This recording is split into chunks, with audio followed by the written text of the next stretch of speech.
Hello, fellow risk takers, and welcome to my worst investment ever.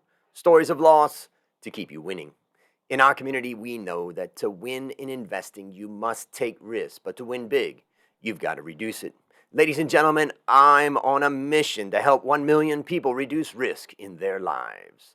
To reduce risk in your life, go to myworstinvestmentever.com today and take the risk reduction assessment I created from the lessons I've learned from more than 500 guests, fellow risk takers. This is your worst podcast host, Andrew Stotz from A Stotz Academy, and I'm here with featured guest Alistair Croll. Alistair, are you ready to join the mission? Hell yeah. Let me introduce you to the audience. Alistair Croll is an entrepreneur, author, and conference organizer. His book, Lean Analytics, has been translated into 8 languages and is considered mandatory reading for startup founders. He helped create the Data Science and Critical Thinking course at Harvard Business School and founded web performance pioneer Kalayjian. He's chaired some of the world's leading tech events, including Strata and Cloud Connect. And he is the co-founder of Forward 50, the world's biggest conference on digital government.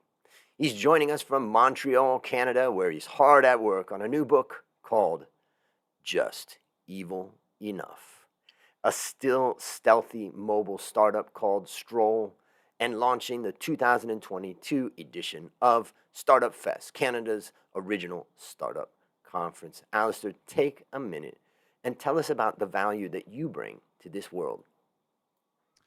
Well, I think that talking about the value you bring is full of hubris because you should really let other people decide that. But if I have to look back at the things I've been useful to others, it's often in framing complex ideas in simple ways that are relevant to them.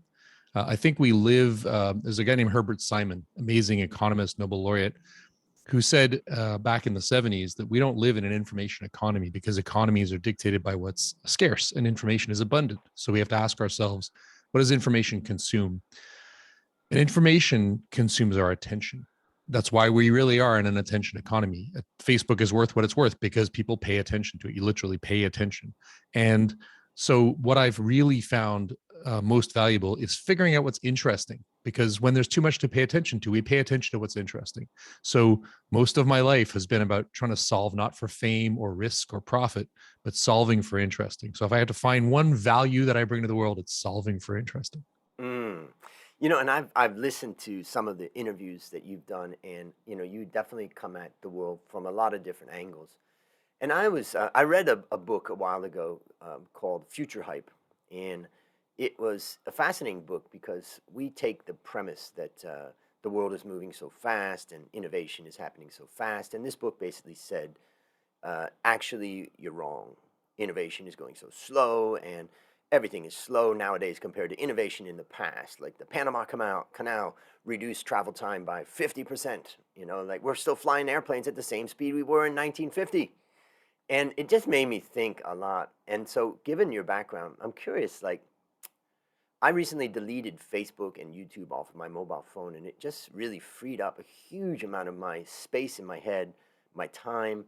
And I'm starting to wonder, is technology really good for us? Like, is it really advancing us, or is it taking us backwards? I think that when historians look back at this time, they will see the last 50 years as the pivotal moment in human existence. And that's not to say we aren't overhyping things, but we have moved from the physical world to the digital world. The average North American spends more than 6 hours a day online. Think about that. That's a quarter of our lives online, right? And we don't properly understand the impact of that. There's a very good study that came out of MIT a couple of years ago measuring productivity growth. And it says human productivity has not really grown that much. GDP doesn't ramp up incredibly fast.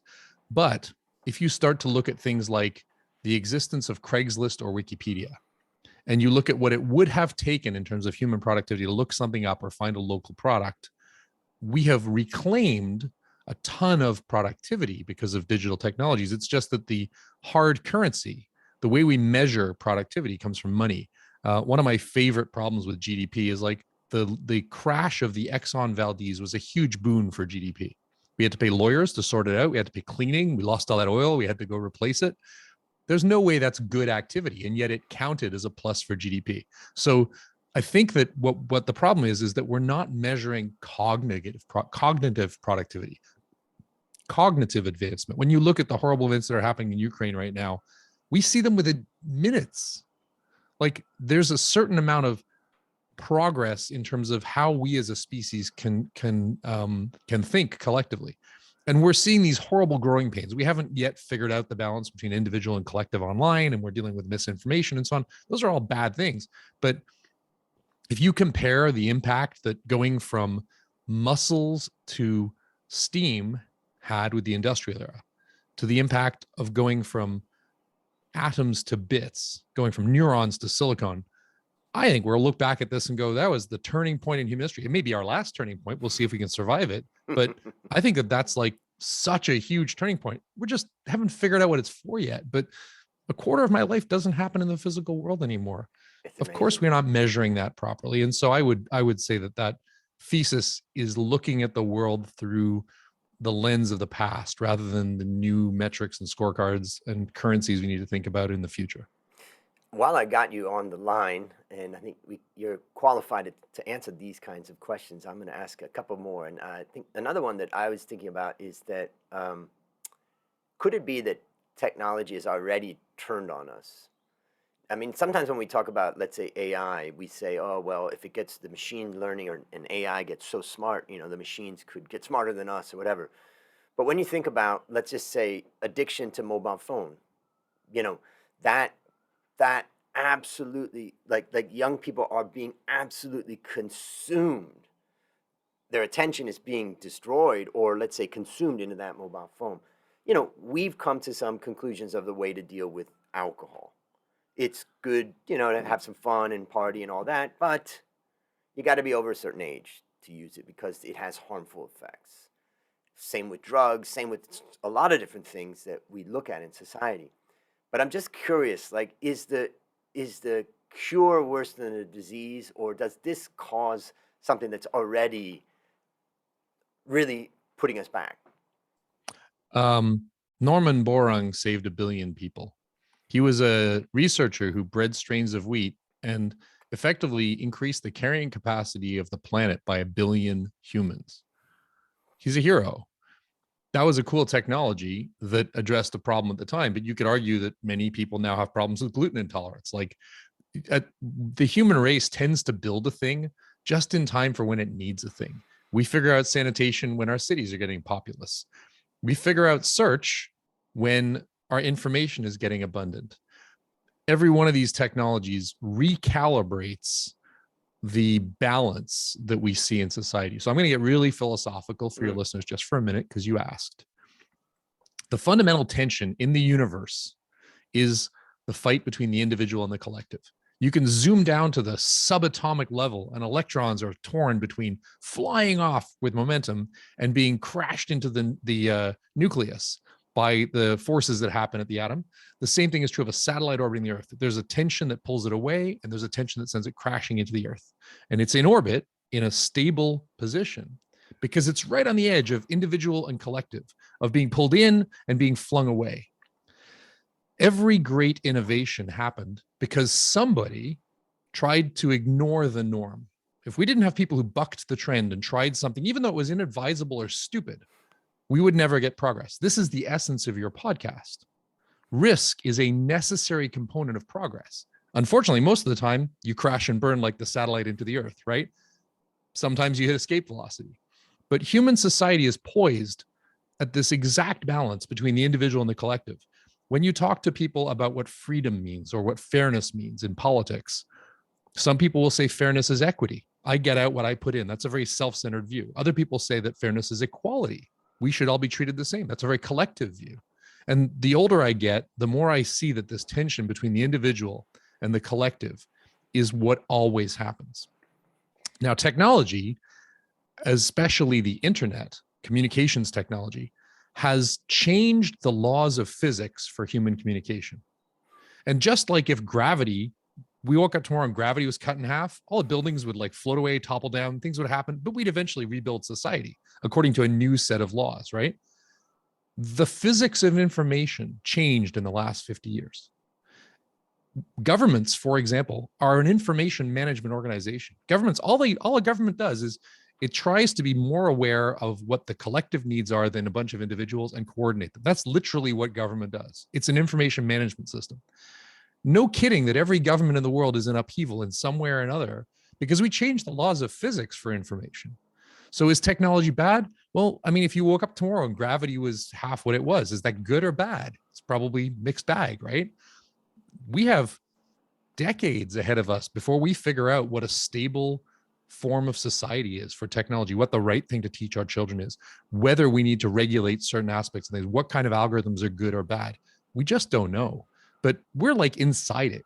It's the old David Foster Wallace thing. Two fish swimming along, and the older fish says to the two fish, "How's the water?" And the first fish looks at the second and says, "What the hell is water? What the hell is technology? We don't know yet." Yeah, that's funny because I remember that the first day that I realized, holy crap, Facebook is on the other end of this, just observing everything that I'm doing. It's like a one-way mirror, when we were kids and we went in something and there's a one-way mirror, like, whoa, I could watch people and they wouldn't even know. And that's, like there was that moment that I realized that, and I just started thinking.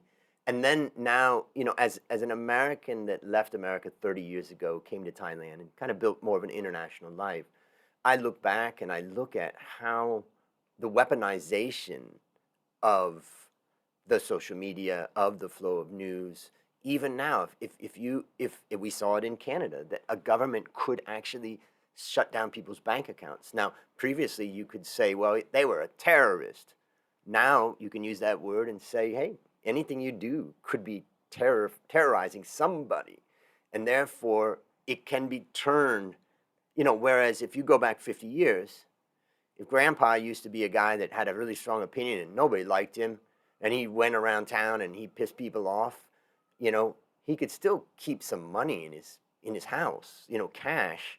And even if nobody liked him, he could still support himself. But nowadays, you can just be cut out. And so I guess what I'm hearing from you is that we're in a moment of time where we're trying to figure out what is that balance, and we're naturally going to go over we have no it. idea. I mean, I live in Montreal. Ottawa's just down the street.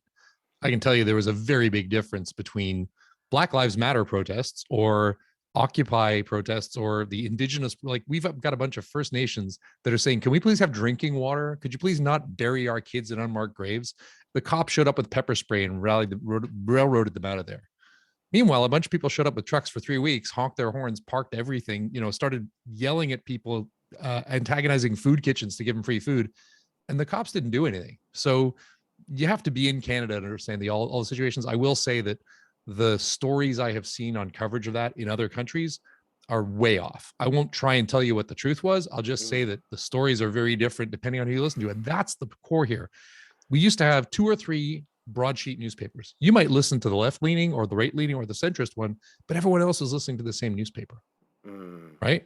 Now, your feed is personalized to you based on who you like and what you react to. No big surprise. We have 1 billion bad librarians out there, right? No big surprise that this is divisive because the old model we had for what truth was went away. But I think the thing that we really need to realize is we are currently connecting ourselves to the rest of humanity and realizing we don't like each other very much. I didn't used, in the old days, you would maybe meet 100 eligible partners that you might hook up with. And that'd be great. Today, you can go look online and see 1,000 boobies with 5 clicks. All of these things, our brains are designed with things like Dunbar numbers, the maximum number of people that you can keep track of your relationships with. It's around 250. So if you get into a chat room with 500 like-minded people, you suddenly think that you are in the moral majority and everyone agrees with you. And no surprise that we have protest marches for everybody thinking about their cause. Our brains have not, it's like if I say to you, what's 1 billion miles? That's not a, humans understand from a millimeter to a kilometer, an inch to a mile if you're in the States. We understand from 0 to 100 Celsius, minus 32 to 200 and something. I don't know. We are running on jungle surplus hardware, and we are confronted with an incredible amount of information at scale tailored for us by the profit motive of the platform that we're talking on. These are for-profit platforms. Mm. Of course, it's breaking us. And what I hope is that whether you're on the left or the right or you're a centrist, your allegiance is to humans first. Because whether you don't like rules or you do like rules, whether you want to the freedom to do something or the freedom from something, yeah, you're a unique and special snowflake, but so is everybody else. And as a result, we got to figure out how to get along. And I see so much radicalization on both extremes that we have forgotten that we as like there's a famous thing that Clay Shirky said. Wikipedia was created in around 100 million hours. Like Wikipedia is one of the 7 wonders of the online world, right? Free resource, incredible amount of data. It was created in about 100 million hours. And people say, wow, how did they get 100 million hours of time? And Shirky points out, for free. Americans spend that much time watching TV commercials in a weekend. The question should be, why aren't we making a goddamn Wikipedia every weekend?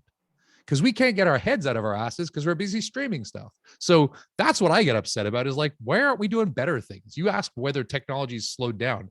It has slowed down because in the same way that, TV consumed our time, now the internet's consuming our time. And so we're not really focusing on big stuff. Sorry, that was a bit of a rant. No, but it's great. I think that this is where a lot of your listeners, when they think about risks, have to look at those risks in the context of like the tides of history and the major shifts that are happening, because you don't make money in it. You might make money like day trading, but you really change the world when you figure out where a pattern like this is heading over a decade.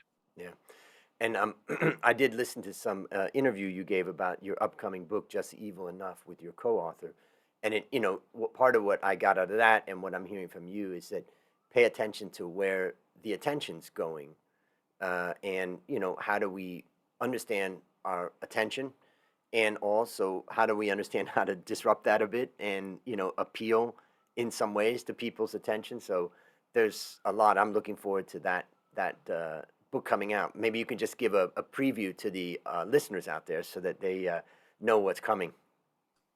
The simple version is every new business spends way too much time worrying about what product to build and not nearly enough time worrying about how to get people to care about it. And in a world where we are saturated with information and where attention is a precious commodity, you need to do something that's unusual in order to break through the noise. You have to be novel. That generally means finding a gap between what is possible and what is considered normal. And that gap, like for example, Netflix figured out how to turn the US Postal Service into a broadband network and stick DVDs in envelopes. They subverted the US Postal Service. Tesla reframed the automotive industry. For decades, the clean car industry, the electric car industry, was about range and about sustainability. And Elon Musk said, no, let's go race some Bugattis. And he made it about performance, right? That was a good example of reframing something. So when you come up with a novel frame or an asymmetric advantage like that, you find a gap between what is expected and what's possible. That is inherently novel. It inherently captures attention. And we haven't kind of immunized ourselves against it. And that's why I call it Just Evil Enough, is that we're not, Emily and I are saying like, don't actually be evil, but think like a supervillain. What's your hack? What's your 0-day exploit for getting inside people's brains? If you're not devoting as much time in your business to that as you are to building a product, you're going to fail. Yeah, the word subvert, subversion, reframing, something I heard you guys talk a lot about. And it's, I look forward to that coming out. And now it's time to share your worst investment ever. And since no one goes into their worst investment thinking it will be, tell us a bit about the circumstance leading up to it, then tell us your story. So I told you ahead of time, this is going to be a little unusual. I founded a tech company called Co-Radiant. Started as a company called Network Shop in 97. And we were in the business of running websites for people. And back then, everybody, if you want to run a website, you had to go buy yourself a bunch of hardware. You had to go buy a thing called a load balancer and a firewall and a server and all these different devices, switches and so on. And we thought, that's probably a good business opportunity to be in. I wonder if there's a way that we could buy one of those things and then share it with other people and run their websites for them. And this was known as the managed service provider industry. The problem was this brilliant insight of ours that instead of having to buy dedicated hardware, web server, firewall, and so on, we could have that stuff and let you use a slice of it. This idea of virtualization, it's called in the technology industry, was a good business model. Of course, we had to buy a lot of hardware for that. So we got a Series A investment of $20 million. This was the biggest Series A investment in Canadian history. We also gave up half of our company. So it was the worst investment ever because I let someone buy half the company from me. And we needed to. It was what we needed to get into this business. I was 29 and naive, but someone else now had $20 million of money, and I had a new boss, which was my investors. What I didn't realize was that trend, which I had correctly foreseen about not needing a dedicated piece of hardware, but being able to share it, was just the start of a much longer trend. Today, we know that as cloud computing. You can use Amazon Web Services, which is a massive business, and you can rent a machine by the drink, by the minute, by the second. You don't need to buy hardware. We thought we were smart, saying, don't worry, I'll buy the hardware and I'll slice it up into pieces and let you have part of it. We didn't realize that Amazon was going to slice that thing into some ephemeral cloud. Now, it's a happy story. And the reason we're still talking is that in the end, we switched. We realized that the problem when you have a lot of complexity is that it's very hard to tell what the user's experiencing.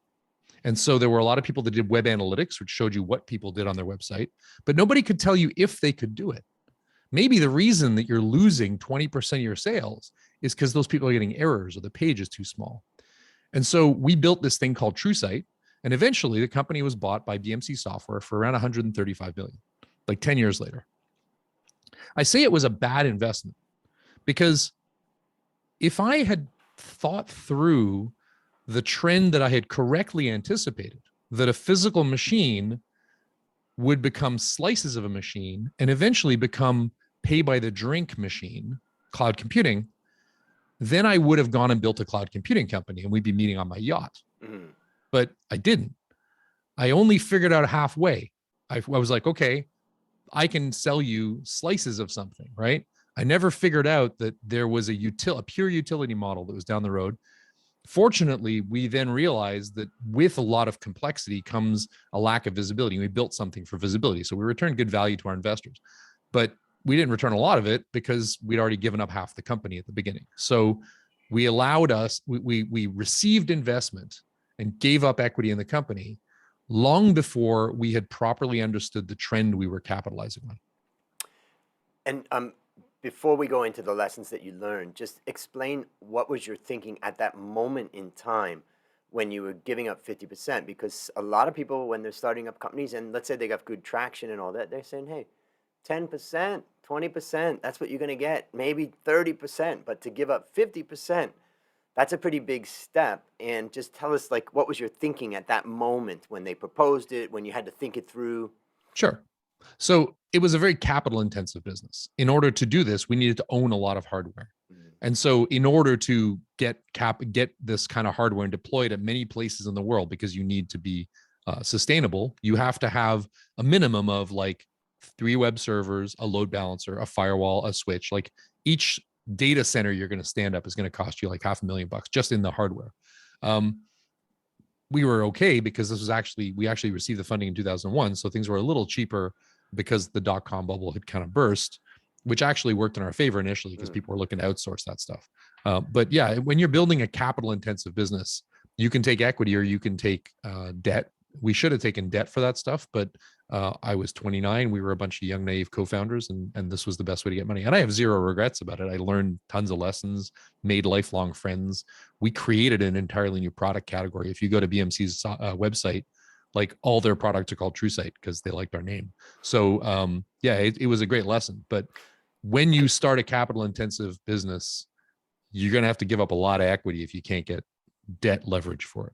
So let's just talk about that for a moment. For the people that are listening who are in startup businesses and they want to understand what you're saying, and I'm assuming that what you're saying is that because a capital intensive business has a lot of physical assets, it's more likely that you're going to be able to use those as collateral to a bank or to someone else as a way of and then borrowing off that rather than having to get people to having to have people buy equity. Is that what you're saying? Because it's a physical asset? Not exactly. No. So imagine that you wanted to set up this business in 10 cities, and each of those cities requires $500,000 of hardware just to stand that up. So you go to a bank and say, give me $5 million, and they'll go, who the hell are you? You want to go to an investor and say, hey, investor, give me money. And now you're not paying interest on that. They've given you money for your business.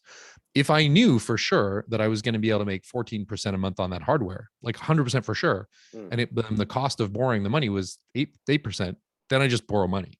mm, But who are you going to trust? Some 29-year-old kid who says you're going to make 14% of your investment? Probably not, right? Especially after the stock market has just crashed. So if we wanted to grow the business plan, the best way to do it was equity investment. I think a lot of founders don't understand the difference between debt and equity and when to deploy the two. And the concept of leverage, which is like, if you can make 1% more than your cost of borrowing money, borrow as much as you can. mm. But that's a big if.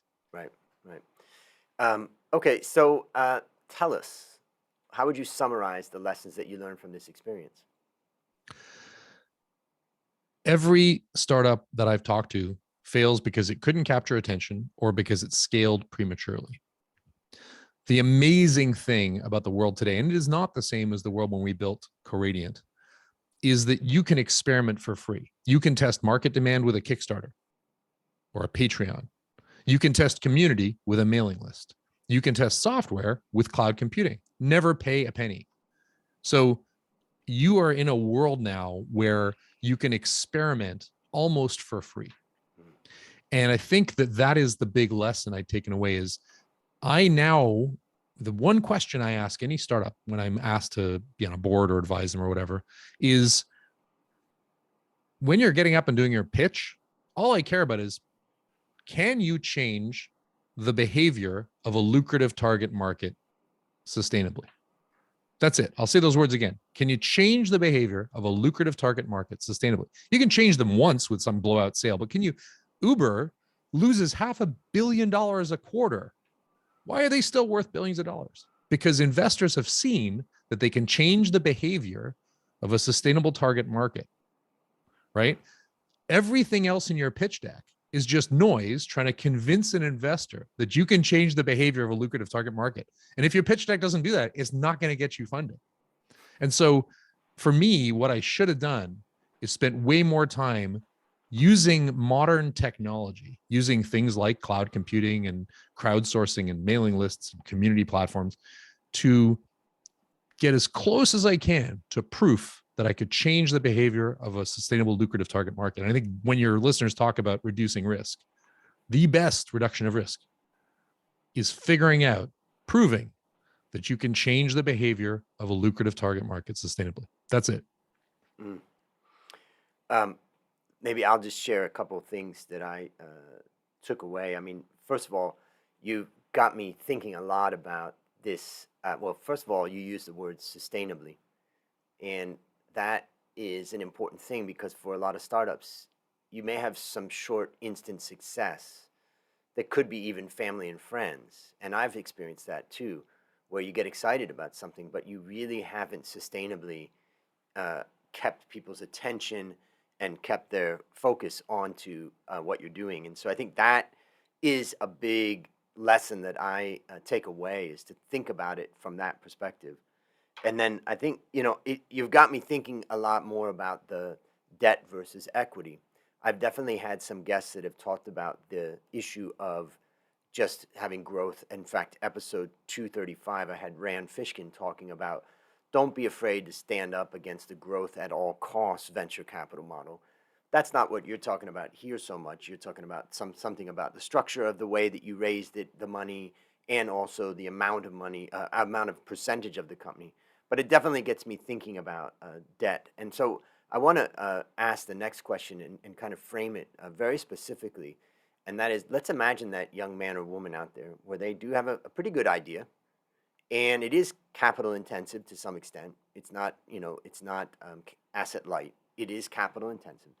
They want to raise, 10, 20, $50 million to scale their idea. Their idea is not bad. It's pretty good.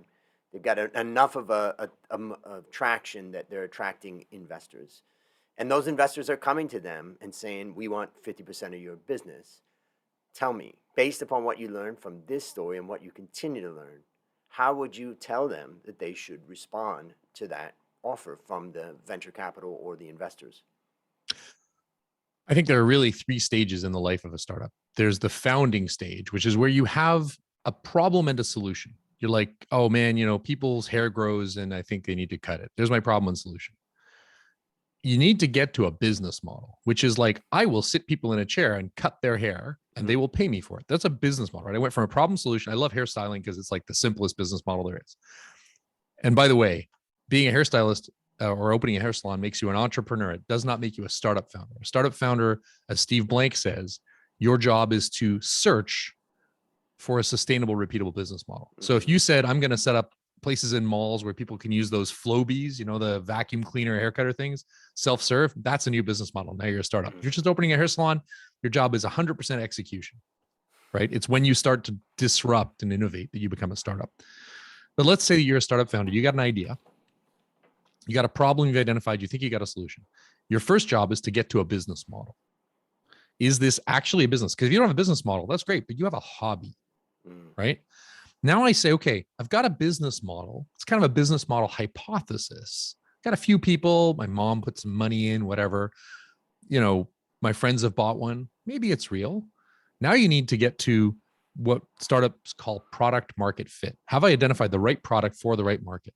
And Emily and I would actually argue in Just Evil Enough that it's product market medium fit, that we ignore the medium at our peril, that it's as important. You could have two people with the same product targeting the same market, but one's got a medium advantage on a certain platform, whatever, they will win. The medium is like the platform. It used to just be broadcast. Now it's like what social media channels, what systems, what norms, all that kind of stuff. Read the book. It's got much more on the medium. But your first goal is to go from problem solution to business model. Your next goal is to go from business model to product market fit. And then once you've got product market fit, now your job is to scale. And you can think about this as a restaurant. If I'm a good cook, I've got a business idea, right? Because like people like my food and I can sell them my food. Once I've run a restaurant, now I'm like, hey, I got a business model. People pay me to get my food. Now, if I run a second restaurant and they both do the same thing and they both run, now I'm like, oh, I can make a franchise. It's time to scale. Now I can take that and step and repeat my franchise. I wouldn't launch a franchise from day one. I'd launch a restaurant. Then I'd launch a second one to learn what's not the same between the two of them. Then I'd scale. So breaking your risks down so that you're de-risking the highest, most uncertain thing first.